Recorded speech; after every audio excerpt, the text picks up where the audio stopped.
étant donné qu'il y a un grand manque d'orthophonistes en Israël, je pense qu'on peut arriver et ouvrir son cabinet directement. Il y a très peu de gens qui réussissent et il y a beaucoup de demandes.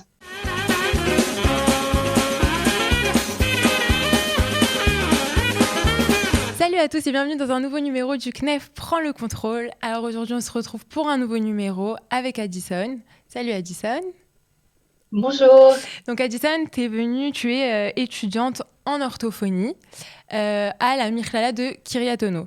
C'est bien ça ? Oui, tout à fait. C'est bien ça.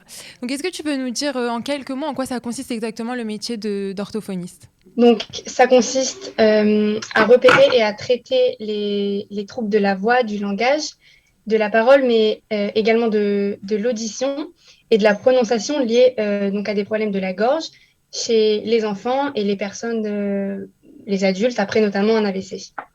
Comment tu dis ça en hébreu ? C'est aussi comment ça se traduit ? Clinae Tikshoret. Ok, donc Clinae Tikshoret. Très bien. C'est quoi les conditions donc, pour être admis dans cette filière d'études à Kiryat-Ono en particulier ? Alors, les conditions, elles sont assez sélectives. À Kiryat-Ono, donc c'est un peu différent. Mais pour rentrer, il faut les psychométriques. Il faut obtenir un résultat de 650 avec une note de 100 en anglais. Et pour les Olim Hadashim qui n'ont pas passé donc, ces psychométries en hébreu, il faut également le test d'hébreu, donc Yael, où il faut obtenir 120. Donc c'est une note qui est sur quand même 150. assez élevée. Ouais, c'est ça, c'est une note, c'est Ouais, un des scores à avoir les plus hauts dans le Yael. Quoi. ouais, ouais, c'est ça. Dans le cas... C'est comme pour médecine. Pardon ? C'est comme pour médecine. Voilà, ok. Dans le cas où, par exemple, on n'a pas les bons résultats qu'il faut au psychométrique ou au Yael, comment ça se passe ? Comment tu rentres ? Où tu peux faire tes études, à part, par exemple, on va dire à la fac, ou comment ça se passe ? Donc, il y a une autre possibilité, donc c'est de faire une Mechina. C'est la Mirclala de Kiryat-Ono qui propose ça. C'est une Mirclala qui dure 1 mois et demi, dans laquelle on va apprendre de l'anatomie, de la physique et de la psychologie. Il y a entre 50 et 100 étudiants qui participent à ce concours et seulement les 5 premiers pourcents sont acceptés. Donc 5 ou 10 personnes seulement sont acceptées. Et donc ces 5-là qui sont acceptés, ils vont forcément en Clinae Tikshoret ? À Kiryat-Ono, À ouais. Kiryat-Ono. Ok. En combien de temps ces études, elles s'étalent ? Alors, c'est en 3 ans et demi. Il y a beaucoup de théorie.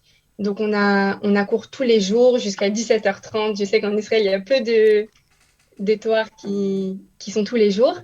Sauf que donc là, c'est tous les jours. Et on a également beaucoup de pratiques. C'est des observations, donc soit dans des hôpitaux ou alors directement avec un orthophoniste.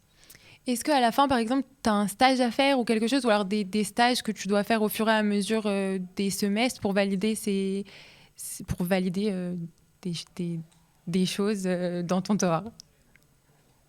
Alors, c'est pas vraiment des stages, c'est plus, comme tu dis, des observations.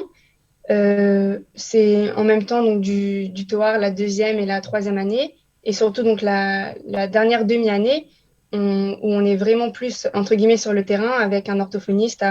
On commence à s'occuper nous-mêmes d'enfants dans le besoin.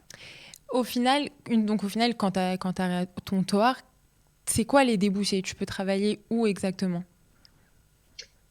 Alors, on peut donc soit travailler dans le public, donc dans une coupe Trolim directement, par exemple à la Clalit. On peut également travailler donc dans un hôpital, toujours donc avec la coupe Trolim, ou dans des écoles, dans des GAN spécialisés donc pour les enfants qui ont des troubles de la parole ou de l'audition. Et on peut également travailler en privé. En privé. Donc ça veut dire avoir toi ton cabinet toute seule. Mais ça, je suppose qu'il faut quand même quelques années d'expérience où tu peux arriver tout de suite et ouvrir ton cabinet. Alors, étant donné qu'il y a un grand manque d'orthophonistes en Israël, je pense qu'on peut arriver et ouvrir son cabinet directement. Parce que c'est vrai que c'est un métier qui est... Déjà, comme c'est difficile à rentrer, il y a très peu de gens qui réussissent et il y a beaucoup de demandes. Ok, donc c'est hyper important ce que tu dis. Ça veut dire que quand on finit ses études, on est quasiment sûr d'avoir du travail. Oui, normalement, il y a un certificat du MISRA d'Abreo, donc un test que le MISRA Alors d'Abreo voilà, fait passer. justement, c'était ma prochaine question. C'est quoi l'étape finale pour valider ton tort? Une fois que tu as passé tous les examens, que tu as rendu tous les projets, que tu as fait les observations, comme tu dis, c'est quoi qui te permet au final d'exercer d'exercer en tant qu'orthophoniste? Donc voilà, après ces 3 ans et demi, on a un MIFRAN, un contrôle du MISRA d'Abreo. C'est un espèce de certificat pour nous permettre ou pas d'exercer. Après, voilà, comme j'ai dit, il y a beaucoup de manque d'orthophonistes. Donc dans ce domaine, il y a beaucoup de gens qui commencent à exercer avant ce certificat.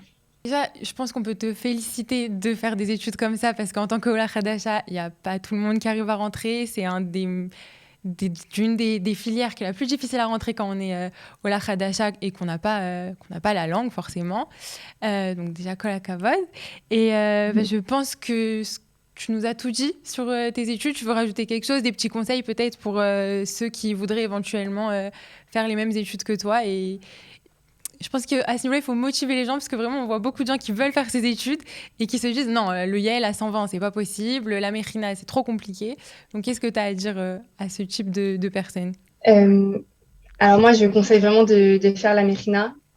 Si on n'a pas de problème d'apprentissage et qu'on justement on apprend facilement et on peut retenir beaucoup d'informations, je pense qu'il faut faire la Mérina.